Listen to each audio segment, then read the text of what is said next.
ജില്ലാ കൗൺസിലിൽ നിന്ന് ഒഴിവാക്കിയതിന് പിന്നാലെ വിമത ശബ്ദമുയർത്തിയ നാട്ടുക MLA സിസി മുകുന്ദനെ വിളിച്ചു വരുത്തി CPI സംസ്ഥാന നേതൃത്വം.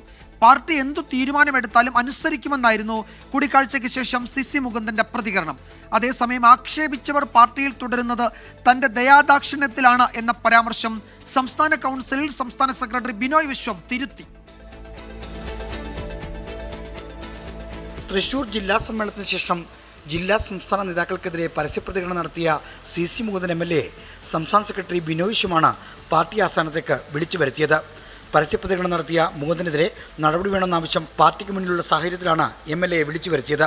ഇതര പാർട്ടികളിൽ നിന്ന് ക്ഷണമുണ്ടെന്ന് പ്രതികരിച്ചിരുന്ന സിസി മുകുന്ദൻ പാർട്ടിക്ക് വഴങ്ങുന്ന സൂചനയാണ് കൂടിക്കാഴ്ചയ്ക്ക് ശേഷം നൽകിയത്. പാർട്ടിയെ വിശ്വസിക്കുന്ന കൂട്ടത്തിൽ ഒരു കാര്യം എൻ്റെ പാർട്ടി പറയുന്ന മുന്നോട്ട് പോകാൻ ആഗ്രഹിക്കുന്നത് അതെന്നെ എൻ്റെ പാർട്ടിയാണ്. അപ്പോൾ ആ നില വേറെ ഒന്നും പറയാൻ അതിൻ്റെ അകത്തില്ല.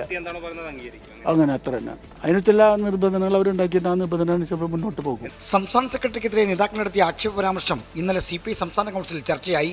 കൗൺസിൽ അംഗം BP ഉണ്ണികൃഷ്ണനാണ് വിഷയം ഉന്നയിച്ചത്. സെക്രട്ടറി അധിക്ഷേപിച്ചവർക്ക് പ്രമോഷനായിരുന്നു നൽകേണ്ടതെന്നായിരുന്നു ഉണ്ണികൃഷ്ണന്റെ പരിഹാസം.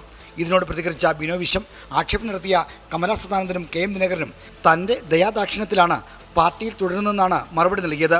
തന്റെ ദയാദാക്ഷിണ്യത്തിലാണെന്ന പരാമർശം പിൻവലിക്കണമെന്ന് കൗൺസിലംഗങ്ങൾ ആവശ്യപ്പെട്ടതോടെ ബിനോയ് വിശ്വത്തിന് പാർട്ടിയുടെ ദയാദാക്ഷിണ്യത്തിലെന്നായിരുന്നു തിരുത്ത്. R. ശ്രീജിത്ത്, 24, തിരുവനന്തപുരം.